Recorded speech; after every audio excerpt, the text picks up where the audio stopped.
Welcome to the Thursday edition of the Braden Show, aka the Cam Show, but Cam is not here. And I finally took over the control of the big chair. As you can see, I'm in my Cam Stewart costume. I've got on a hat and a big jersey that doesn't fit well.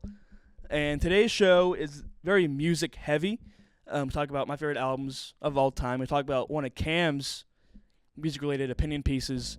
And also we close out the show by assembling a cabinet based on Baylor Athletics figures. Hope you stick with us throughout the rest of the show. Again, I'm Braden Murray. Zach on the board. Music. I'm stealing this from Cam. Zach, let's play the music.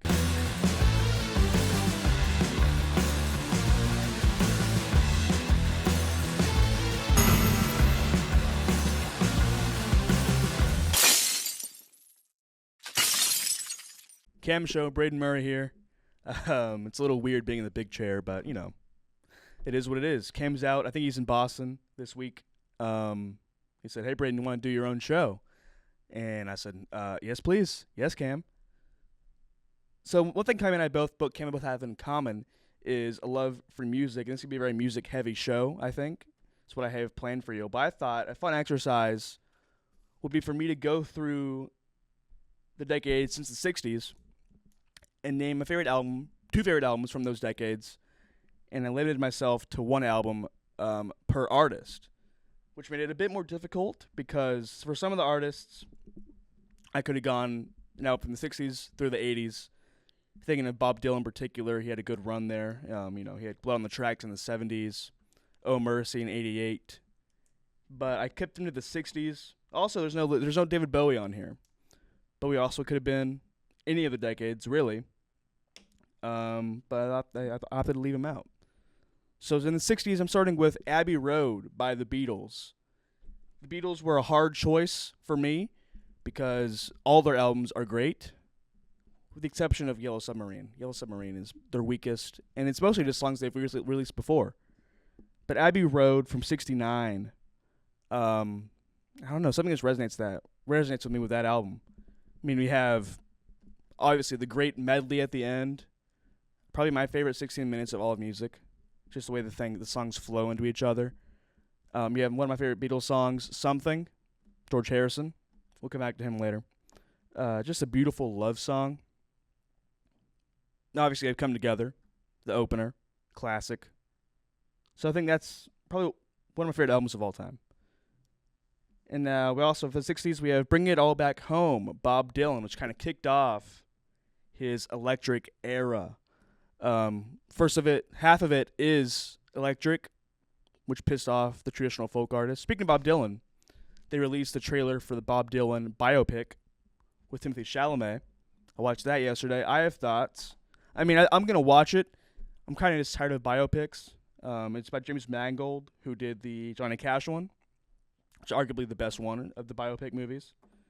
But Timothy sounds like Timothy. He does a good impression of Bob Dylan, but he also sounds like Timothy Chalamet doing a Bob Dylan impression, not like Bob Dylan. I'll watch it. I'm excited for it. I was a little nervous when I found out that he was going to be playing Bob Dylan because Timothy's everywhere right now. But he doesn't give off Bob Dylan energy. But, we'll give him the benefit of the doubt. He did good in the trailer. But Bring It All Back Home. I mean, listen to this track list. If you're Bob Dylan heads, you know what I'm talking about. You have Subterranean Homesick Blues. Maggie's Farm is on here. On the Road Again. Bob Dylan's 115th Dream. Tambourine Man. It's Alright, Mom, Only Bleeding. It's All Over Now, Baby Blue. Again, for the 60s, that's kind of Bob Dylan's decade. You could have had any of his classic 3-1 albums. This one, I Was 61, Blonde on Blonde, Times They Are A-Changing, Freewheelin'. Again, this was a tough choice for the 60s. For the 70s, another one of the best albums of all time. We'll see a theme here through the first couple of decades of just classically acclaimed albums that everyone loves that I also happen to love. 70s, I've got All Things Must Pass by George Harrison. Just a solid album. His first solo album after breaking up with the Beatles. And he was sitting on like a treasure trove of unreleased songs. My Sweet Lord, Wah Wah, both versions of Isn't It a Pity. What Is Life, Behind That Locked Door, Run of the Mill, and of course the title track, All Things Must Pass, which I don't know if y'all watched um, the Give Back documentary on Disney Plus that followed the creation of what they thought would be their last album at Abbey Road. And we see a preview of George working in that song, working on it with Paul McCartney, which I think was very cool. Also, you have his Dylan covers. I'd Have You Anytime from Bob Dylan's New Morning album. He also have If Not For You is from that album. I'd Have You Anytime is not from that album. But All Things Must Pass, solid album. Love that album so much. Also in the 70s, I have Songs in the Key of Life, Stevie Wonder. As I said, the 70s was hard for me because there's so many. I could have gone Pink Floyd. I could have gone David Bowie. Could have gone Television, the band Television. I could have gone the band Wire. I could have gone 2 Bob Dylan albums here. But I think the album I come back to the most from the 70s is All Things Must Pass and this Stevie Wonder album. And at this point in his career, Stevie Wonder was just like on a creative hot streak. This kind of capped that creative hot streak. This is his magnum opus. You mean you had Inner Visions, The Talking Book, both solid albums. And there's one more I'm thinking of. I can't remember the name of, but it's the one between Inner Visions and this one. He won 3 Album of the Years in this decade. Taylor Swift beat that recently with her 4th album. Also, Taylor Swift was on track to break the record for longest running #1 album since debut, which was 12 weeks, previously held by my GOAT, Stevie Wonder, with this album. Shout out to Eminem for dethroning Tay-Tay. Songs in the Key of Life. I mean, you have I Wish, Sir Duke, classic, Contusion, one of my favorites. It's an instrumental. You have Isn't She Lovely, a staple in Texas high school bands. Always in the halftime show. You have As, again, don't need to talk about As, it's a great song. And then you have the EP that released with the album. Ebony Eyes, Saturn, All Day Suckers, just a classic. It's just hit after hit after hit after hit, and 1 hour long package. I don't know what more you could ask for from Stevie Wonder. He won back-to-back with his first 2. And in 76 or 7, Paul Simon won Album of the Year. And he opens his speech by thanking Stevie Wonder for not having an album come out that year, or else Stevie probably would have won back Album of the Years, which is it's a statement on Stevie's greatness. The 80s was hard for me because I love 80s pop music, 80s top 40 hits, but I haven't really delved deep into the 80s albums. I've heard Thriller, I've heard Purple Rain. Again, the 80s I could have gone the same artist multiple times. But I'll start off with the Talking Heads, probably their best album, Remain in Light. Is it my favorite of their albums? Probably. Speaking in Tongues is a close second. I don't know if y'all have seen their concert film. It's not making sense, but I watched that recently. Great movie. But this album, this has Born Under Punches, probably my favorite of their songs. The Great Curve. This one's a little bit less accessible than the other albums I've named, just because it's funky. It's post-punk. It's early alternative music. And then you have Once in a Lifetime. Probably their most well-known song. Probably their most beloved song. Other than Burning Down the House or This Might Be the Place. I could have gone, with 2 of their albums in this decade, but I opted to go with 1. My second album, I struggled with this one. Because as I said, I didn't want to go with Purple Rain or Thriller, which are both great albums. I think a little bit overrated. Thriller in particular. But I went with, for this second album, Sonic Youth, Daydream Nation. This one, I listened to it once freshman year of college. And that's when I was most of my music exploratory phase. And I thought it was a fine album. But I picked it up again recently in the past couple days, and it's just it's a great early alternative album. You know, you got Teenage Riot on here, Eric's Trip, good song, The Sprawl, Hey Joni's a good song. I mean, all of these, and then you have the trilogy at the end. The 80s is probably my weakest decade, I had to say. I don't love these albums so much as I love the 60s and 70s, or even the 90s, so we'll get there now. The 90s, I went with 2 albums from 94. And I went with Alice in Chains' Jar of Flies, which you could argue is really an EP, but it's 30 minutes, 7 songs, no skips on this thing. You have Rotten Apple, Nutshell, I Stay Away, No Excuses, Whale and Wasp, it's the weakest of the album, Don't Follow, and Swing on This, which a lot of people hate because it doesn't fit in with the rest of the album. I actually like that song a lot. I like the way it swings. Well, Swing on This, it's in the album. The grunge era was a difficult choice. I could have gone 10. I could have gone, obviously, Nevermind. I could have gone Heart Shaped Box. I could have gone Vitology from Pearl Jam. I could have gone Soundgarden.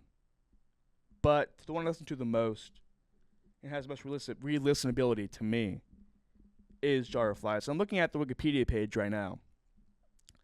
And for albums on Wikipedia, they have like the release and receptions part of the article. And it has, apparently NME gave the album a 4 out of 10, which to me is crazy. Because everyone else says 4 out of 5 stars, 3 out of 4, B minus, 4 stars. Like a clam across the page. But NME wanted to go against the grain and go 4 out of 10, which teach their own, I guess. Also for the 90s, I went with, and this is kind of showing my wannabe indie kid heart, if it didn't already. I'm going with Jeff Buckley's Grace. I played this album for my sister and my brother recently, and my sister, she thinks that Jeff Buckley is a bad singer, and I think that she is a bad sister. So if anyone wants a 12-year-old girl, I'm not going to say that, but that sounds weird. Zach agrees that sounds weird. But we're not friends anymore if she watches this. But Mojo Pen, great opener. Grace, probably his most famous album. Probably not the most famous. Grace is a good song. Great vocals on that. My favorite is So Real. Great melody on that one. I Like Wine. Probably his biggest song is Hallelujah, his cover of the Leonard Cohen song. And it's a shame that this is his most known song. Because I would argue that half of that, maybe 75% of the songs on this album deserve to be as well known as Hallelujah. I mean, you have Love You Should Have Come Over, a staple of karaoke and open mic nights. Jeff Buckley, really an artist who got taken way too soon. He died in Memphis. When I was in Memphis, I was thinking about him a lot for March Madness. He died singing Led Zeppelin while swimming in the Mississippi River. Very sad Jeff Buckley. 2000s. This one was also a little bit difficult. I could have gone Radiohead, both albums here. We could have gone Kid A and In Rainbows, but I opted for In Rainbows. I do love Kid A. Again, it's showing my indie kid heart. Alternative heart at my core. In Rainbows is probably my the most re-listenable and accessible Radiohead album. This is not the track listing for In Rainbows. There it is. I mean, you got Weird Fishes on there halfway through. Jigsaw Falling Into Place, which was a deep cut for about a year or two after I heard the album, but it blew up on TikTok. So not everyone and their mother knows Jigsaw Falling Into Place, which isn't cool. I don't feel cool for liking it anymore. I mean, obviously, Radiohead's kind of a TikTok band. A lot of kids on TikTok love Radiohead. 15 Step, Body Snatchers. I could have gone Kid A. thought about putting Kid A really strongly, but I opted in Rainbows. Also, 2000s. Branching out from my rock and funk proclivities, I'm going with Daft Punk's Discovery. This is now the second time this week that Daft Punk has been mentioned on this show, which is probably, not in the brand. I don't think Cam's a big Daft Punk fan. And I think I, like most people, weren't really a fan until they broke up in 2020. Obviously, I knew about Daft Punk. I had heard One More Time and All Around the World, and I knew them from Tron. They did the Tron soundtrack. I think they're making a third Tron movie, which I'm excited for. Although last I heard it was Jared Leto, which is not a guy I want to be supporting. The first Tron movie is obviously a classic, very cheesy. The second one was probably worse than the first one, but it looks cooler. The graphics are better. But Tron, it's a kind of an underrated franchise, I would say. Anyways, this Daft Punk album, one more time as I mentioned, my favorite, Aerodynamic, because you have church bells in it, which is a little bit strange, but solid. Harder, Better, Faster, Stronger, obviously made even more popular by Kanye West's Stronger. I prefer the original, but it's a good interpolation, good sample. Virtus Quo, again, this is a good album. Face to Face, solid album in the 2000s. The Tins, cruising along here. The Tins were hard because even harder than the 80s. Because whereas the 80s, they have classic albums I could fall back on. The 10s are still kind of recent. And I didn't listen to a lot of music in the 2010s because I was in middle school. And so my picks here, I was talking to Zach before the show. It's very white boy hip-hop starter. You'll see what I mean when I get into it. I'm going with not to Pimp a Butterfly. What else can I say about this album that has not already been said, right? What do you need to really hear from a 20-year-old white guy from Waco, Texas? I mean, you don't need to, but I will. King Kunta, fun bop. Wesley's Theory, fun bop. Also can't sing along to. They say a certain word in that quite a bit. All Right, You, just Kendrick crying on mic. Interesting choice. Blacker the Berry, solid song. Complexion, I can just name the whole track list. Every song on here is great. Again, what else do I need to say? It's To Pimp a Butterfly. Also, 2010s, white boy hip hop. Going with Tyler the Creator's Igor. This is the album that got me into non-rock music, I would say. Actually, I wrote a whole Larry article about this. Not about this whole album, but about my musical experience. Igor came out my sophomore year of high school. And this album was massive at my school. Massive. I remember I went on a theater trip the summer after it came out. And all my friends, we were just singing the song all in Nebraska, all the way throughout the trip. Igor sang Earthquake. Also, it's a good bike riding album. It's a good gym album. Everything's kind of upbeat. So, makes you want to get your heart rate up. Probably my favorite song is What's Good. The heaviest song on the album, I would say. Earthquake, I think. New Magic Wand. When he played Earthquake at Kendrick's show recently, I would love to be there. No, 2020s. This is where I get to put y'all on a little bit.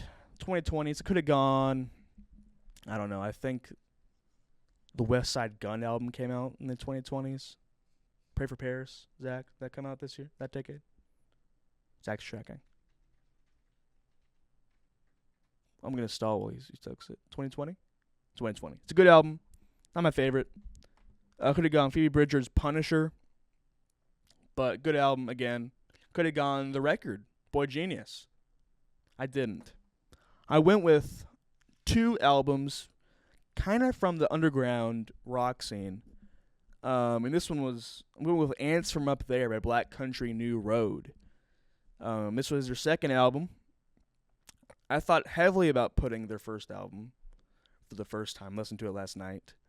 I think this album just slightly edges it out for me. It's post-punk. Well, the first album was post-punk. The second album, Ants From Up There, is, I don't know how to describe it. There are harpsichords in it, which is cool. It's alternative rock with post-punk tendencies. If you don't like Bob Dylan, probably won't like them because the singer has a bad voice. He has a unique voice. The focus of this music is the songwriting. You've got Good Will Hunting. I'll go with Chaos Space Marine too. Look up this band. They're good. I think they're on the come up. Although their lead singer for the first 2 albums, he did quit after album number 2. So they've been kind of going with a rotation of lead singers. They got the piano player, they've got their bassist, and they've got their violin player and their saxophonist, which I named these instruments. And you don't think, Braden, is this a rock band? Yes, they are. But they do have jazz and folk tendencies. They had a live album come out last year, which was just new material, actually. It was all new material because they didn't want to play songs that the lead singer had written. My second album from the 2020s, I've seen this band live, and they are probably even more of a deep cut of a band than Black Country New Road. I'm going to go with Geese 3D Country. This album came out last year. I saw them on Halloween. Actually, it was my first concert. I saw Geese on Halloween for my first concert by myself in Austin, Texas. And I don't know how to describe this album. It's kind of bluesy, kind of garage rock. Some articles have named them the next Strokes, just because they're based in New York. Which, will they reach the Strokes' success? Probably not. That's just the state of the rock scene. Then America tends to like their country and rap a little bit more. Taylor Swift more. Also notice there was no Tay-Tay on here. I could have gone Tay-Tay in the 2000s, the 10s, or the 20s. Although I don't think our audience is massive Tay-Tay shills, so I feel fine about that. So let's recap.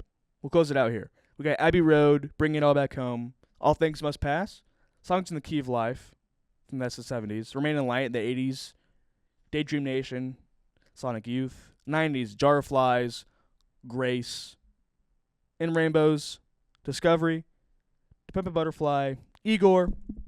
Closing it out, we've got Ants From Up There and 3D Country. That's a solid list, I think. Let me know. I think people might not know half the albums on here, and that's okay. I hope I put you on some hidden gems.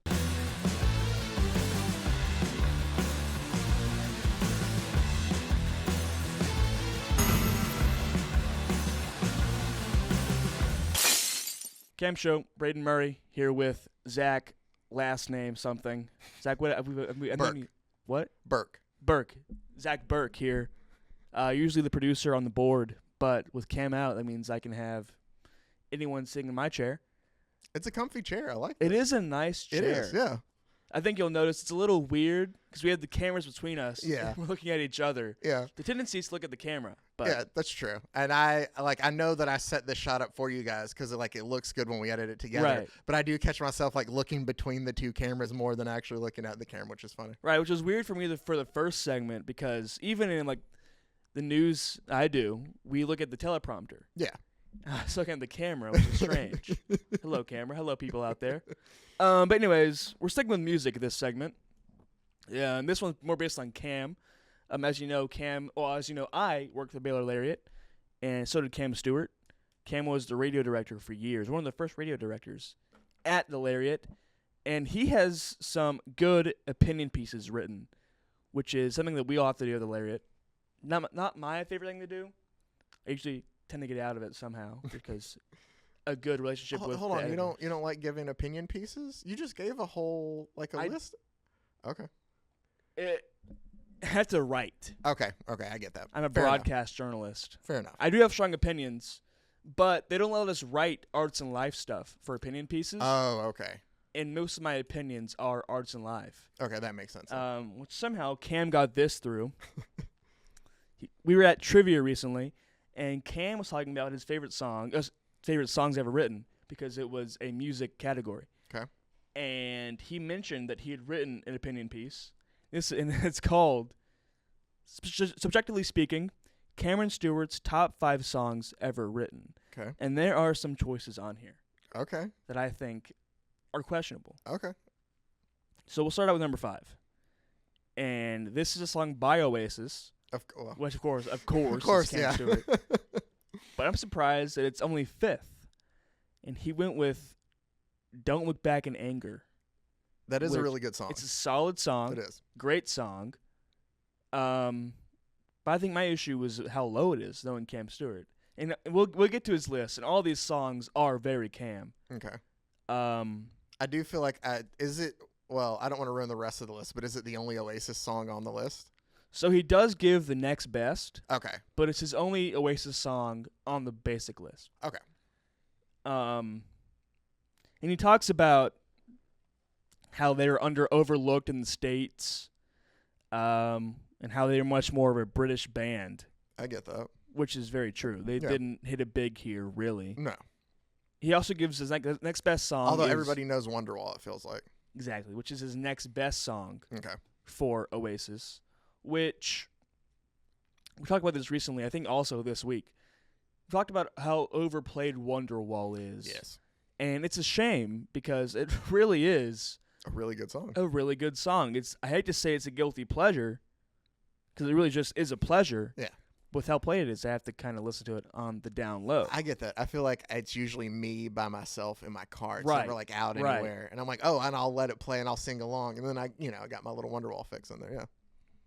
Good song. Good pick, Cam. Okay, Good I pick. can deal with. I'm fine with that. I would expect a Cam list to have an Oasis song on it. I would expect the number 1, but Yeah. it's Cam's list. Number 4, The Doors, Light My Fire. Again, this is Cam's list, so I can't hate I on don't him wanna- too much. But Well, that's the thing is like another solid song. There's other Doors songs that I like personally more, but I don't know if like that's obviously just a personal preference, and I don't want to take away from like it's a fantastic song. Mm-hmm. So I get how it's good. I would have other Doors songs in front of it. The top 5 songs of all time, and his next best song I like more is Riders on the Storm. Yeah, see, I like Riders on the Storm. Oddly enough, it's not as good of a written song, and I know that, Mhm. but Been Down So Long is probably my favorite Doors song. Mhm. But yeah, Riders on the Storm's a great one. I feel like there's so many good Doors songs that Light My Fire is great, but I wonder if it's just a little bit more popular than the others. Yeah, I think one song I like from them is the song Peace Frog. Ooh, yep. solid Peace one. Frog's a good song. It was in a Paul Thomas Anderson movie that I saw recently.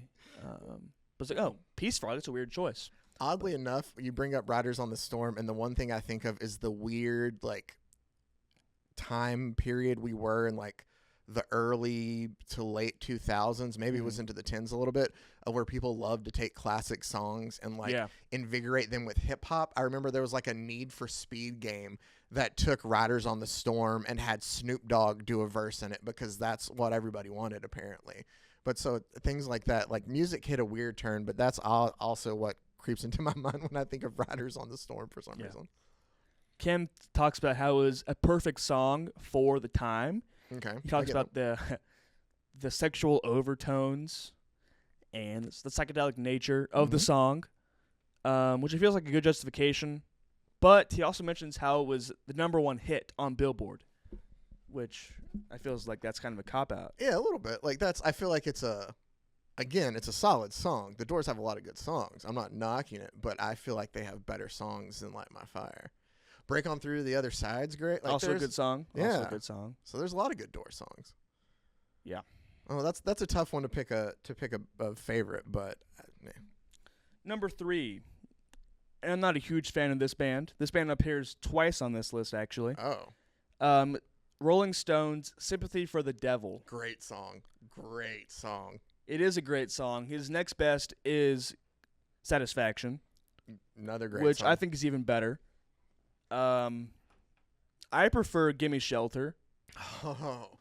See, that's the thing is the Stones to me are a band that are always great, and it's one of those that I feel like I forget about them sometimes of just how good they are. Not to take anything away from them, but like you talked about Abbey Road earlier, and I just think about, like all the Beatles' great, collection of albums they had and stuff like that. Like the Stones have that too, and I don't necessarily think about that all the time, and that's kind of on me. Satisfaction's a great song. Gimme Shelter's a great song. Sympathy for the Devil's fantastic. I love Beast of Burden. Like there's a lot of really good Rolling Stone songs. I might agree with Cam though. Like I'm with you that Gimme Shelter is really good. Yeah. And I love the female vocals there, like towards the end. It's just so soulful on it. But Sympathy for the Devil as a whole, I might have to agree with Cam on that one. Painted Black, also a good song. Oh, yes. I'm not familiar with their deep cut, so that's why I'm naming their most popular songs. I just can't get into the Stones for a weird reason, considering I'm a Bob Dylan fan. I just don't like Mick Jagger's voice. I get that. See, and I prefer Dylan to the Stones too. Okay. And so I get that. So I think there's songs just like for those people who don't like Bob Dylan, like there's songs that the voice doesn't matter. Like I think like Lay Lady Lay, his voice is not bad at all. Yeah. Like, I'm just But I'm just saying, like, there's certain songs that you can't come at me with that argument. Like, he's a great songwriter all the time, and I think the same is with Mick Jagger. Like, yeah, there's certain songs that I'm like, that sounds like Mick, but there are also songs that he sounds really good on too. But I'm with you. I think I do. I prefer Dylan there, but Sympathy for the Devil might be. I think I'm gonna give Cam his kudos on this one. Number 2, Let It Be, the Beatles. His next best song isn't a Beatles song, but it's Imagine by John Lennon. Oh, okay. He says next Beatles-ish song. And now this one, I have a lot of opinions on. The Beatles are probably my favorite band of all time. Mm-hmm. Not favorite artist, that's probably Bob Dylan. But the Beatles, Let It Be, not Hey Jude, not... The Beatles is tough. Not Come Together. I mean, neither of those are my favorite Beatles songs, which is probably Happiness is a Warm Gun from the White Album. I love the White Album. Anyway. The White Album is very hit or miss. It is. There are songs that are, but like I have a weird one when it comes to the Beatles that I've always loved, and it is not. Is it Rocky Raccoon? It is. Yes? It is. Dude, I have always, since I was a kid, have loved Rocky Raccoon and will sing it to myself still now. That and Blackbird are the two most played off the White Album. Yeah, I didn't even mention Blackbird. Dude, Blackbird. Oh. Blackbird, Yesterday, Ticket to Ride, 8 Days a Week. Eleanor Rigby's fan. Dude, there's so many great Beatles songs. I could just sit here all day naming Beatles songs that I probably like more than Let It Be. Oh, I do too. But he said he's the greatest songs ever written, right? Mm-hmm. Right. So I'm trying to think of it from like a more lyrical, like the tone and like what it is. Right. He Sometimes talks about that. I feel like Imagine, like people just throw out Imagine for John Lennon because they're like, oh, it's his biggest hit. Like, yeah, it's about like it is a very like culturally significant song. Very bleak song. It is, but there's like other things that he did that were pretty good too. Man. But Kim talks about how much he loves the beautiful piano intro and the songwriter in particular. He talks about the reasoning behind the song, the explanation behind the song being Paul McCartney's mom coming to him in a dream and how much he misses his mother, which is a good reason to like a song. No, I get that for sure. But, I don't know. Pick that out of all the Beatles catalog. The Beatles is a tough one to do. Yeah. A Day in the Life. I could just sit here and probably name all the songs on Yes. Oh, man. Now I want to listen to the Beatles. I suggest it. You can never go wrong. That's true. You can never go wrong. We'll get into Maxwell Silverhammer. All right. Maxwell Silverhammer, Octopus Garden. Yeah. Oh, see, that's Taxman. One of my favorite Family Guy bits, because Octopus Garden is a Ringo song, yes, which I love. But one of my favorite Family Guy bits is when Ringo like goes, "Hey guys, I wrote a song," and they're Oh, like, they put it on the I'm on the fridge. We'll put it Yeah, on yeah, that's a funny bit. That's a funny bit. man. Let's do his honorable mentions, and then we'll Okay. get into the last song. Got it. So he goes Bruce Springsteen, "Born to Run." Okay. Good song. Nothing much to say about Solid it. It's just a solid song. Yeah. I'm not the biggest Boss fan, so I have tried to be a Bruce Springsteen fan. there's good songs. I can't get into the whole like. I all want of to them. listen to Nebraska. I haven't listened to Nebraska yet. I think Okay. that might Change you. change my mind. I got London Calling, The Clash. Ooh, another good one, but Train in Vain. oh, Train in Vain is my favorite That's a good song. Clash song. Okay, that's fine. That's a tough one. I would go if we're going The Clash. I'd go Lost in the Supermarket. I feel like same I way. am not as educated on the Clash as I need to Right. be. Like I know songs of theirs and I understand like how big they were, but I just feel like my musical knowledge, I haven't delved deep enough into them yet. The next couple of songs I don't have much to say about. We have My Generation by The Who and Great Balls of Fire by Jerry Lee Lewis. Famously a great guy. Famously just a good dude. Oh yeah. No weird relations No. with women. With underage cousins or any no. It's a normal dude. The Who, I can take or leave. See, I'm gonna say something very controversial Okay. then. I think the Who are overrated. I would probably agree with you. Like Baba O'Reilly, My Generation, anything that was used as the CSI Miami theme song, just like it had its place in time. Right. And I don't want to take anything away from like Pete Townsend and Keith Moon. Like they're great, musicians. Yeah. I've just never been a giant Who fan. Pinball it's just like I don't like Tommy. yeah, No. no, I don't. I mean, it is what it is. Like, yeah, I get like you would like the songs and that's fine, but there are other bands, Eagles too, man. Hotel California is about the only Their song that I hits tend to like. Their hits hit though. I will say. Okay, Desperado's good too, but I do feel like the Eagles are like that's another one of mine that Yeah. are just a little bit overrated. And then as you said, Jerry Lee Lewis, yeah, just all around great guy. Great guy. They play him at Baylor games, which I think is strange. Is it just Great Balls of Fire that Yeah, they just play Great though? Balls of Fire. I feel like that's the only song that anybody ever plays. Right. Like he had a point. Like obviously, like he was big with like Elvis and like Carl Perkins and guys like that at the time. Where it's like, yeah, he was. I'm sure massive for the time, but yeah, I just no. Also in this section is Smells Like Teen Spirit by Nirvana, Crazy by Gnarls Barkley. Huh? Hold on. Okay. Yeah. I don't have much to say about Gnarls Barkley. That's a little bit before my time. All these are before CeeLo's my fan. time. It's CeeLo and Danger Mouse, and I don't remember who else. Solid. I had the Gnarls Barkley album. Great album. I don't know about greatest song of Ever. all time. Yeah. All right, I mean, I Also- know it's honorable mention, but And then he closes out this section with Like a Rolling Stone by Bob Dylan. Now, it is the greatest songs ever written. So probably ever written. I would agree that Bob Dylan, Rolling Stone, should be on this list. Honorable mention's kind of crazy because a lot of lists have it as the best song of all time. that's true. I remember Rolling Stone. They might have updated the list. They but did. Okay. Is it still number one, or did they change it? Okay. When they first did the list, years ago, Rolling Stone was number one, and part of it felt like Well, it's their namesake. exactly. And so I was like, okay, it makes sense why you would do that. Yeah, it is the one song that I will sing karaoke because anybody can sing that song, and it's great from top to bottom. Mm-hmm. But for me, I love Rolling Stone. Blowing in the Wind. There's so many Yeah. good Dylan songs, Yep. man. One I've been listening to a lot has been Don't Think Twice. It's all it's a good. I love that song. Even some like Desolation Row, Visions of Johanna. Oh man, there's just Highway 61 Revisited. Yes. Frankie Lee and Judas Priest. Oh, good one. Dude. See, that's the thing. Like, it's hard to pick one Dylan song. Even Tangled Up in Blue. Dude, I love Tangled Up in Blue. I love Hurricane. Yeah, there's so many good Again, we could Dylan just- songs. With Dylan and the Beatles, we could just do. Yes, we could segment just go naming on good and Beatles on songs and Bob Dylan on. songs. A good one from the '90s. Political World. I don't know if you've heard that one. I think most people stop listening to Bob Dylan after like 75. See, I went into the 80s a little bit because, like, You Gotta Serve Somebody and all that is still Great really song. good. Yes. Great song. Joker Man. Yes. I have some of the newer stuff. I just don't dabble into it as much as I do the older stuff. The 90s is underrated era for Bob As a- Dylan. So is the 2000s. I need to listen more. I just love Bob Dylan all the way, man.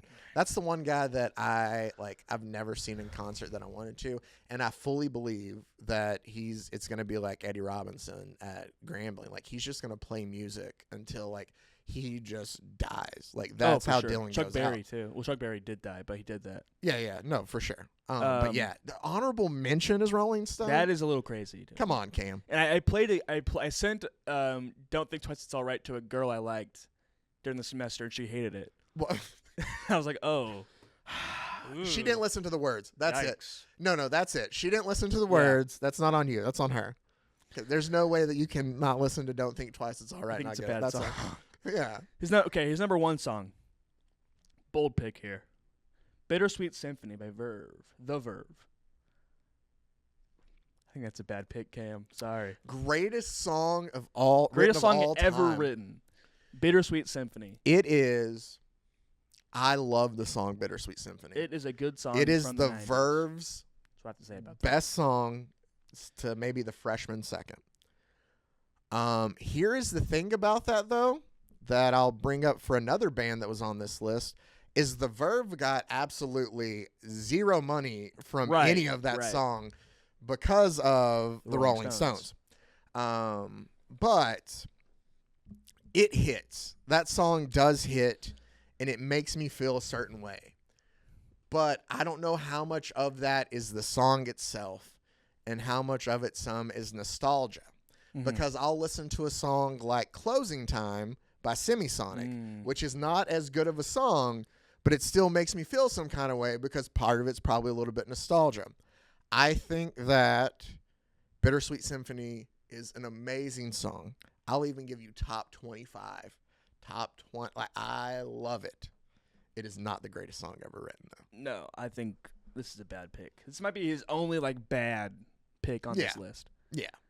And it's not a song I have strong feelings about, so I won't talk about it very much.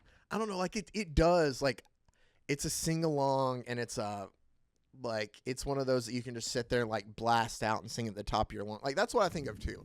Of, these songs that are supposed to be, the greatest thing ever written. I'm not saying that every time, you sing it, you should have, some sort of, spiritual movement overcome you. But it should be something that you're like, oh, yeah, that's a song. And "Bittersweet Symphony," while it makes me feel almost to that point, it doesn't make me feel the same as the other ones on that list, though. So that's the end of his list. What do you think about the list overall? Overall, solid picks. There's some that I disagree with. I can't Right. believe that "Like a Rolling Stone" is on honorable mention. That is Or absurd. even if he just had a different song at number, why is Bob Dylan not on the list?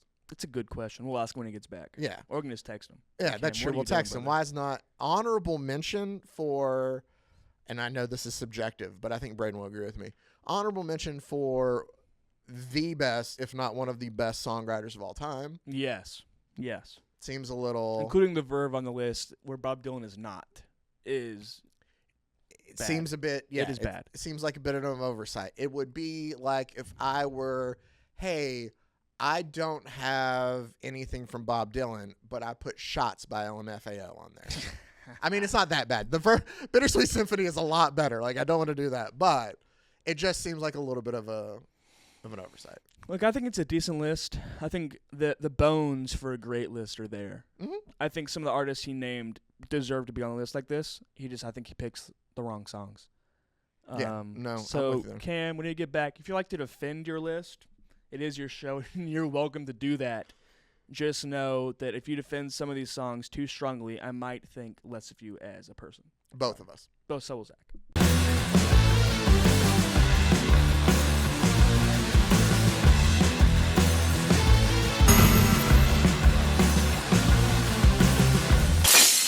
Cam Show, Braden Murray here once again for our final segment. Cam's still gone. He hasn't come back since the recording of this show. But Cam hosts the Locked on Baylor podcast, and recently he had me on as a guest. I think it would have been the Wednesday show, Wednesday the 24th. We talked about Baylor recruiting. Also, he posited this exercise to me, where if we were to put together a ticket and a cabinet It's not a cabinet, but we'll get there. A ticket for a president based off Baylor Athletics figures. Who would it be? And we just did president and vice president in the Locked On Baylor. And he went with Scott Drew for president. And I think for VP, he went with associate head coach for Baylor football, Keenan Hall, who's been on a hot recruiting hot streak, brought in 3 or 4 stars. And they currently have one of the best top 25 classes in the nation. Where I went with for president, and by the way, we're assuming that my ticket is the ticket that won, because he's not here to defend himself. So for president, I went with softball coach Glenn Moore, who has been there for 20 years plus, and he is experience and he is stability for that program. And I think that's just what our country would need in this turbulent time. For VP, I went with wide receivers coach and assistant head coach Dallas Baker, who's also been a huge part of that recruiting hot streak. Came from Florida. He was in that Florida documentary very briefly. You can see him on the sideline because he was on the team with Aaron Hernandez. Very high energy guy. I feel like he is a good handshaker, which feels important for the vice presidency. Secretary of State, I'm going with Scott Drew. As Cam was describing why Scott Drew should be president, just a good face to associate with the brand. I was thinking, that kind of sounds like more worthy of being Secretary of State. He can go out on trips, recruiting trips. He can generate funds for the country, I guess. I'm not quite sure what a lot of these positions do I'm going based off their title. So Scott Drew, Secretary of State. Attorney General, going with Athletics Director Mac Rhodes. From my understanding, the Attorney General prosecutes criminals, major criminals, and other government figures. I feel like that fits Mac Rhodes because in the Baylor win against Iowa State in basketball in February, he went off on the refs in the post-game presser. And I feel like he could be a good attack dog for the country.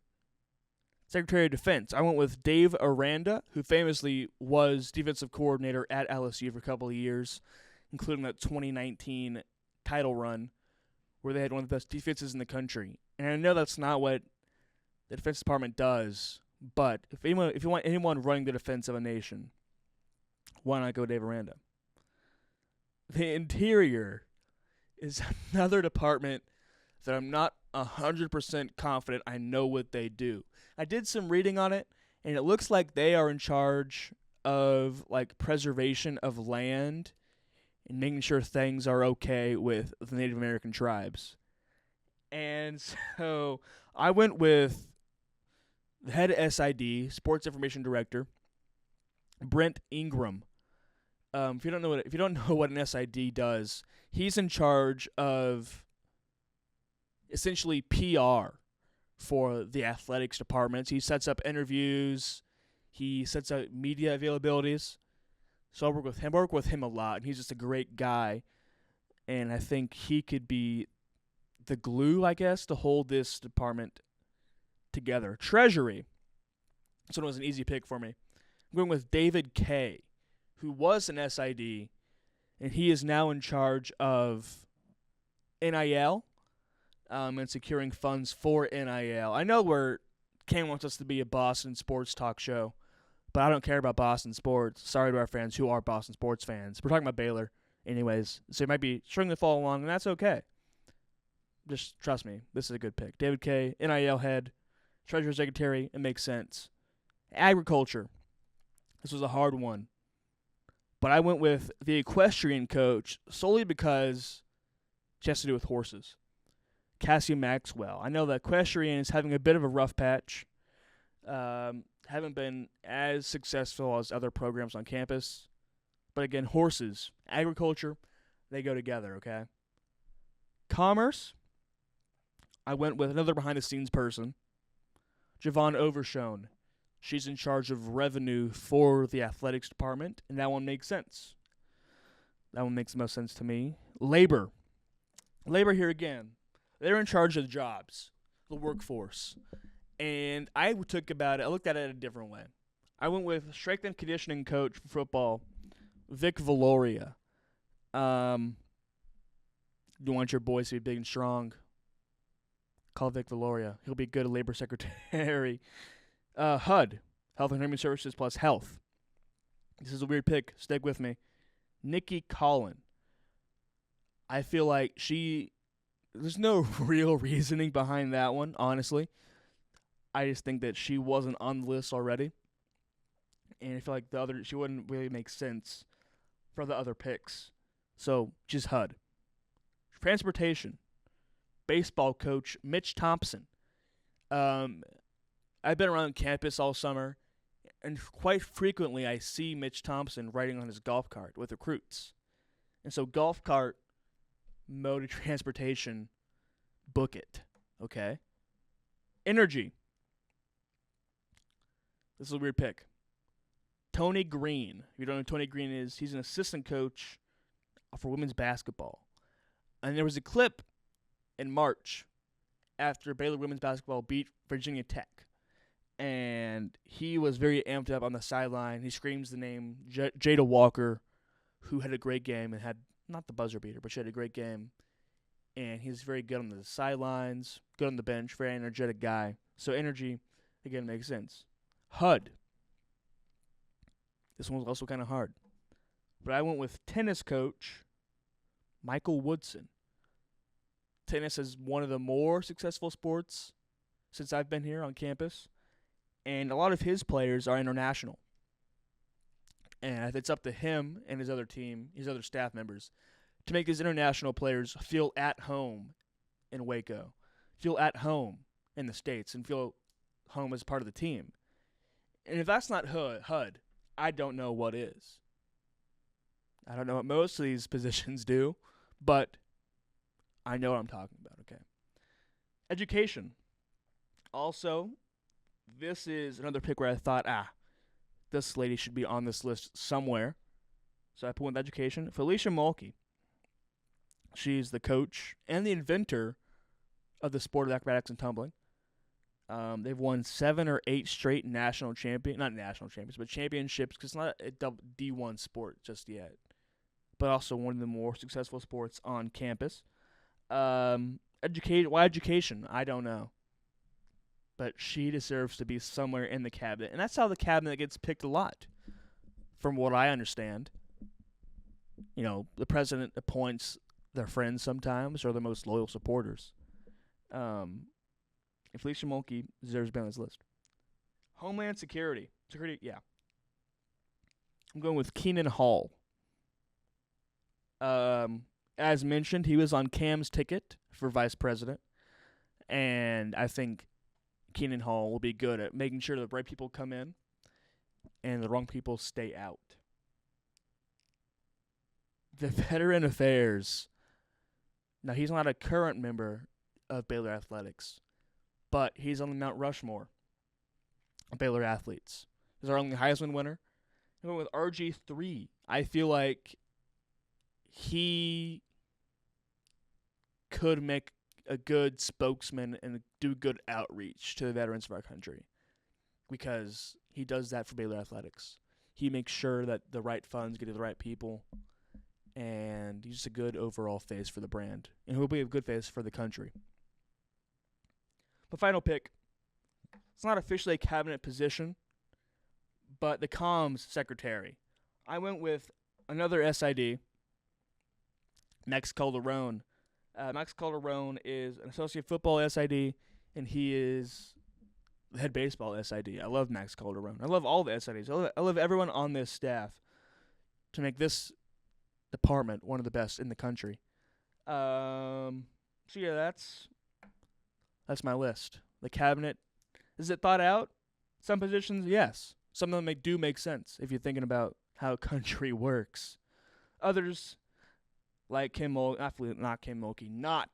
Kim Mulkey is not on this staff. She has lost her privilege to be on my Baylor cabinet. Felicia Mulkey, of course, and Nikki Collin kind of stuck in there. But I think this is a solid ticket. Would you vote for this ticket if it were up to the people?